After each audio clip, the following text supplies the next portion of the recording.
Қазақты бір-біріне айдап салу 19 ғасырдың басында басталған. Бір атадан тудық. Бір нанды бөліп жедік. Бірақ неге? Неге біздің мақсатымыз бөлек?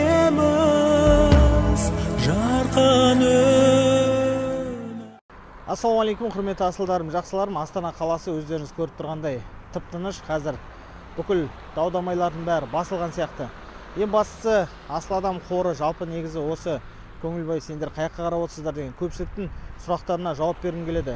Біздің жалпы негізі концепциямызда елімізге, жерімізге, отанымызға қарсы от шашып, немесе алаңға алау алып жүгіруге ешкімді үгіттемейміз, шақырмаймыз. Және де құрметті ағайындар, біздің жасап жатқан жұмыстарымыздың бәрі Қазақстан мемлекетінің заңдарына сәйкес, және де экономикалық жағына, маркетинг жағы бәрі дамытылған осындай керемет жобалар. Өздеріңіз байқасаңыздар, қазіргі уақытта қаншама қазақтың қаны төгіліп жатыр.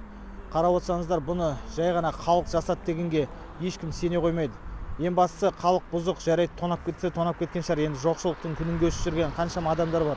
Бірақ соны тонап жатқан адамдарға айтқым келеді, кеше ғана карантиннен әрен тұрған бизнестің қазіргі таңдағы жай күйі қандай екен өздеріңіз білесіздер. Оның үстіне кейбіреулер екінші дыханиясын ашу үшін өздері соңғы қаражаттарын алып, екінші рет сол кафе, ресторандар екінші рет өздерінің бағын сынап көрген болғандықтан. Әрине осы қайғылы жағдайдан кейін мен қаншама өзіміздің қазақтың ішіндегі атқа қонар азаматтардың бәріне хабарласып отырмын. Және де қазақ үшін бизнес жасап, бизнестен түскен пайдасын осы халқына бөліп беріп жүрген адамдарға да хабарластым. Ешқайсысы көшеде жүрген жоқ. Бәрі тып-тыныш жұмыстарын жасап, немесе ошақ қасында өзінің отанында отырғандарын айтып жатыр. Ең бастысы, құрметті ағайындар, біз геосаясаттан біраз хабарымыз бар.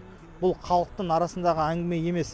Кеше ғана біз газдан басталған кішкене ғана әңгімені осындай үлкен дау-дамайға айналдырып жергісі келетін адамдардың бар екенде төбесін көріп қалдық. Бұл жоғарыдағы биліктің бір-бірімен деген қақтығысының әрекетінен туындап жатқан мәселе деп түсініп отырмыз. Ең бірінші қарап отырсаңыздар, саясаттың саясаты бар, бірақ көшеде жүрген жігіттердің бәрін қарасаңыздар, олар алдыңғы шебінде, оларды алға қарай ұмтылуға, анау ғимараттарға, әкімшілік ғимараттарға алып баратын адамдар жүр. Оның ортасында кәдімгідей жасақталған, неден кейін, қандай жұмыстан кейін не істеу керек екенін білетін өздерінің істерінің мамандары жүргенге ұқсайды. Сондықтан, құрметті ағайындар, осындай мәселелердің ішінде біз қазақ еліне сырттан әскер кіргізіп, келешекте Ресей мен Батыстың екі ортасындағы соғыс алаңына айналғымыз келмейді. Қарап отырсаңыздар, Сирияда, Украинада осындай қателіктерінен қазіргі уақыт өмірлерін сүре алмай қалған біліп отырсыздар. Ең бастысы, құрметті ағайындар, біз асыл адам қоры, жалпы мен өзім қасымдағы жігіттерімді сен тұр мен атайын деген қаншама қазақтың жастары бар. Олардың бәрі мен бір жаққа қарай алып шығуға ешқашан үгіттеп жатқан жоқпын. Өйткені олардың өмірлеріне мен тікелей жауаптымын. Ата-аналары маған қасымда, сенің қасында жүрсе өлмес, әйтеуір бір қазаққа қызмет етсін деп жіберді. Оны мен оларды алып көшеге апарып, оққа ұшырып, олардың өмірлерін қиғым келмейді. Яғни бұл өмір қию дегенде оңай нәрсе емес. Құдайға шүкір, біз тәуелсіз мемлекетпіз, тәуелді емеспіз. Ал енді саясат жағынан айтатын болсақ, ал ақша мәселесінде бүкіл саясаттың, геосаясатта біздің жан-жаққа тәуелді екеніміз анық. Ондай мемлекеттердің көпшіліктерін өздеріңіз білесіздер. Яғни біз газ бағасында да, жанар-жағармай бағасында да бүкіл әлемдік рыноктағы алпауыттарға тәуелдіміз. Ең бастысы, мен сіздерге айтқым келген, құрметті ағайындар, битке өкпелеп отқа тоңды жақпа деген қазақта мақал бар.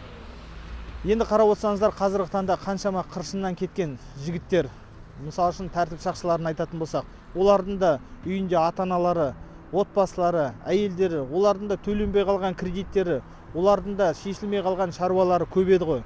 Олардың өмірін біз үшін қазіргі уақытта тыныштық үшін қиып жатыр десек, ал енді мына жақтағы жай ғана сол алаңға не бір көп қол үшін берейш, бір сөзімді айтайш деген қазақтың жастарының өмірлері қиылып жатыр. Бұл бастамасы ғана, құрметті ағайындар. Ары қарай егерде осының жалғасы болмасын десек, бәріміз осы тәртіпке бағынып, қазіргі таңда үйде отырайық. Ең бастысы, біз айтатын сөзімізді жоғарғы билікке дейін жеткіздік.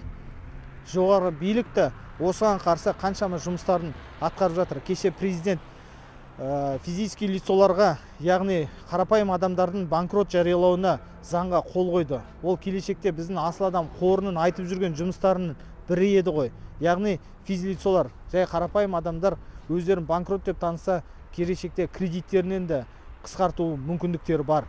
Оны да заң аясында айғай шусыз жасап тастауға мүмкіндік бар.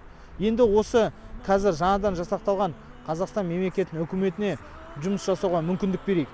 Мен қайтадан айтамын, біздің істейтін жұмыстарымыз көп, бірақ ол көшеде емес, ол қағазбен, кәдімгідей мемлекетпен, осы отанымыздың ішінде ақылдасып отырып шешілетін шаруалар.